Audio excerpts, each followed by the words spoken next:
Aire de jeu fermée. Salutations, bienvenue sur Vivid Nightmares, où vos pires cauchemars deviennent réalité. Je m'appelle Elena et aujourd'hui je vais vous raconter une histoire que j'ai vécue il y a des années dans une ancienne aire de jeux abandonnée, une expérience qui me hante encore aujourd'hui. Il y a quelques étés, lors de vacances en famille, nous sommes arrivés dans un petit village rural perdu au milieu de forêts denses et de champs de maïs sans fin. Mes parents, désireux d'explorer les sites historiques, ont trouvé dans une brochure touristique la promesse d'un terrain de jeu abandonné, une relique des années 50 qui se dressait encore à la périphérie de la ville. Le soleil tapait sur les balançoires et les toboggans rouillés lorsque nous sommes arrivés. Le parc, autrefois animé et plein de rires enfantins, était maintenant silencieux. Le sous-bois avait revendiqué son territoire, s'empêtrant dans les structures métalliques et les émiettant lentement.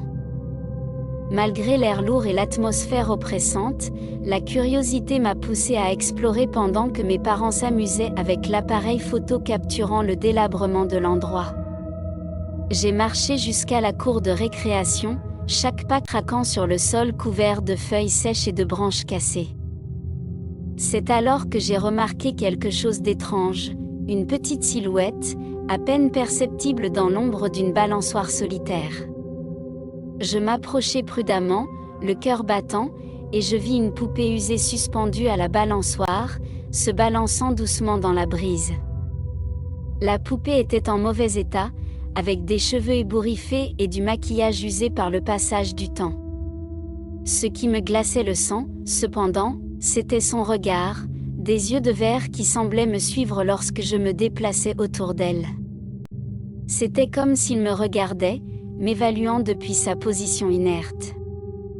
Ignorant l'envie de m'éloigner, je suis restée là, hypnotisée par la présence troublante de la poupée. À chaque instant qui passait, le sentiment que quelque chose d'autre était présent à cet endroit s'intensifiait. L'atmosphère est devenue encore plus chargée, comme si l'air autour de moi était devenu dense et oppressant.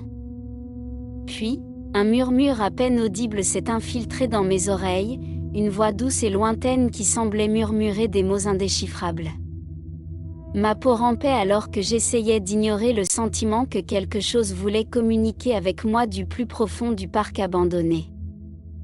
Dans un acte de panique, je me suis retournée et j'ai couru vers mes parents, laissant derrière moi la poupée et le terrain de jeu qui semblait maintenant être rempli de présences invisibles et sombres.